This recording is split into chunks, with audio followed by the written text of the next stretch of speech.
The morning the town of Ravenspire stopped in its tracks began with three shadows walking down a dusty road, three young women, identical in strength but different in spirit, carrying nothing but small bags and a past no one had ever expected to return.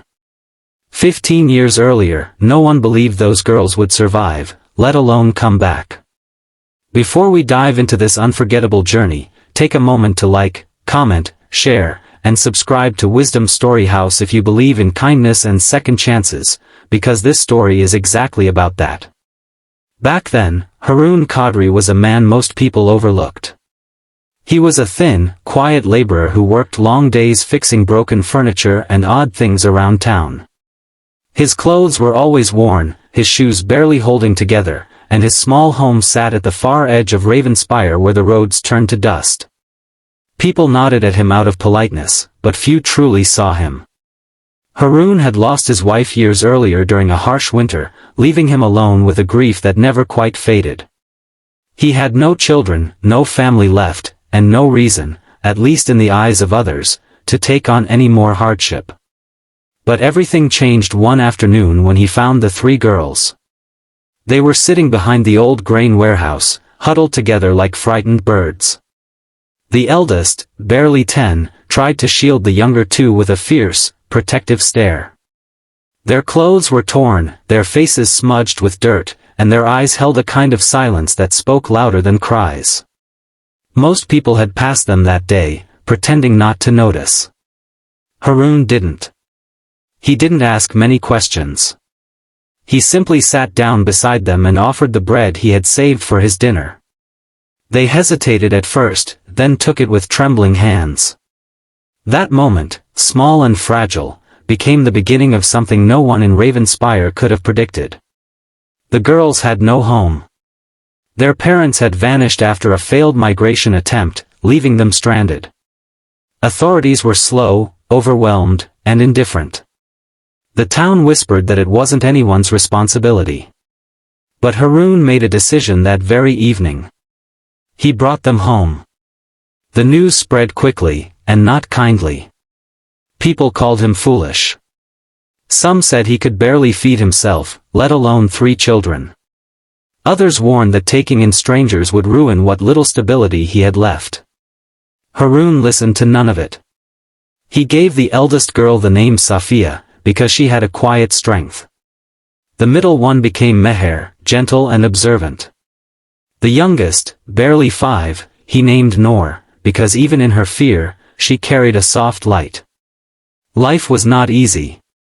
Their small home grew crowded overnight. Haroon worked longer hours, often skipping meals so the girls could eat. Winters were especially harsh, with thin blankets and nights that seemed endless. The girls fell sick more than once, and Haroon sat awake through countless nights, praying they would recover. There were days when the burden felt unbearable. When exhaustion weighed on him so heavily that even standing felt like a struggle. But every time he looked at the girls, laughing over something simple, slowly learning to trust again, he found a reason to keep going. Safia took on responsibilities beyond her years. She helped cook, cleaned the house, and watched over her sisters when Haroon was away. Meher found comfort in books, often borrowing old ones from a kind shopkeeper who saw something special in her.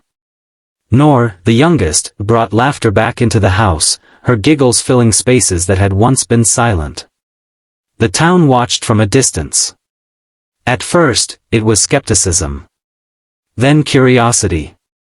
Over time, something unexpected began to grow, respect.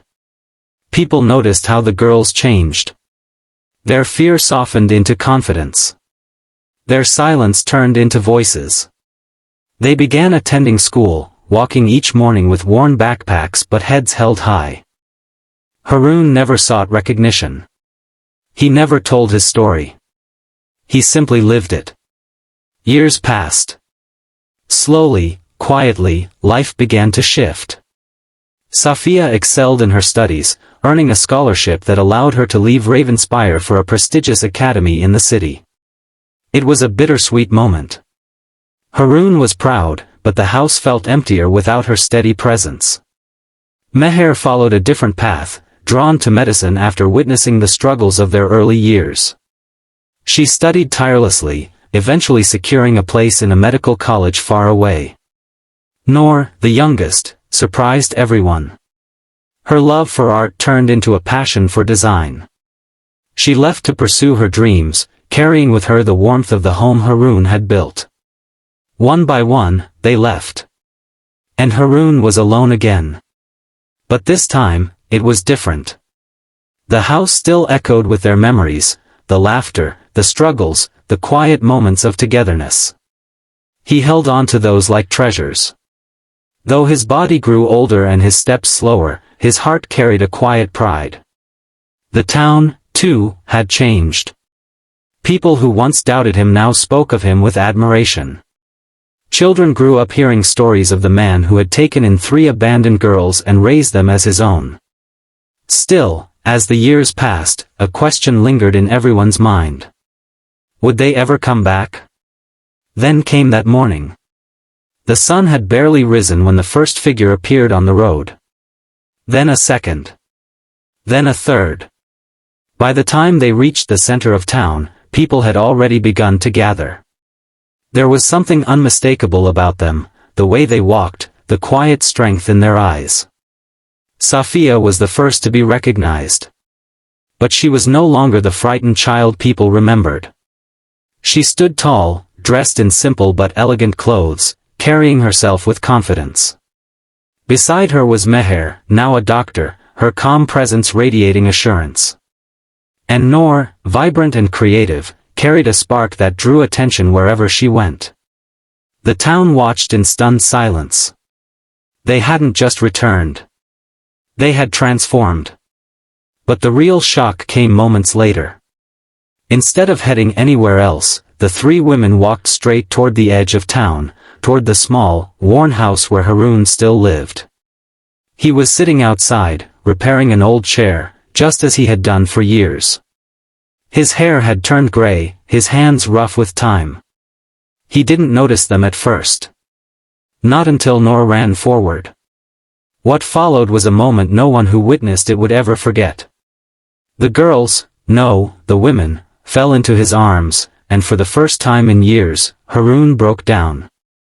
The man who had carried so much in silence finally let his emotions show. But the surprises didn't end there.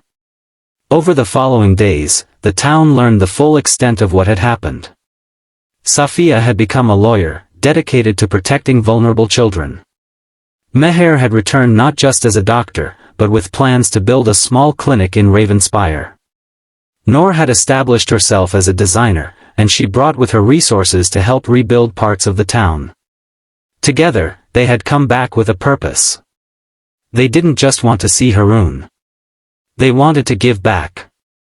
Within months, Ravenspire began to change in ways no one had imagined. The clinic provided care to those who had long gone without. A small learning center was established, offering education to children who couldn't afford it. Local businesses received support, and the once forgotten parts of town slowly came back to life. And at the center of it all was Haroon. He never asked for any of it. But the girls, his daughters, made sure he was never overlooked again. They rebuilt his house, but kept its heart the same. They sat with him every evening, sharing stories, laughter, and quiet moments that felt like home. The town, once skeptical, now stood in awe. Because what they witnessed wasn't just success. It was the return of love. The kind of love that grows quietly, survives hardship, and comes back stronger than anyone expects. If this story has touched your heart so far, take a moment to like, comment, and share it, because stories like this deserve to be felt and remembered. As time passed, Haroon's health began to decline. Years of hard work had taken their toll. But he faced it with the same quiet strength he had always shown. One evening, as the sun dipped below the horizon, he sat surrounded by the 3 girls he had once carried through life. There was no regret in his eyes. Only peace. He had given them everything he could. And in return, they had given him something even greater, a legacy. A story that would live on long after he was gone. Before we reach the end, here's a special request. Comment, kindness always returns, if you believe even the smallest act of love can change a life. Because in Ravenspire, it didn't just change one life. It changed many. Haroon passed away quietly, with his daughters by his side. But his story didn't end there.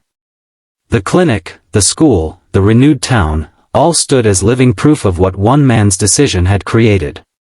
Years later, people still spoke his name with respect. Not because he was rich or powerful, but because he chose kindness when it mattered most. And sometimes, that's enough to change the world. If this story stayed with you, if it made you feel something real, don't forget to engage with the video and share it with someone who needs a reminder that goodness still exists. Because somewhere, in a quiet corner of the world, another Haroon might be making a choice that will change everything.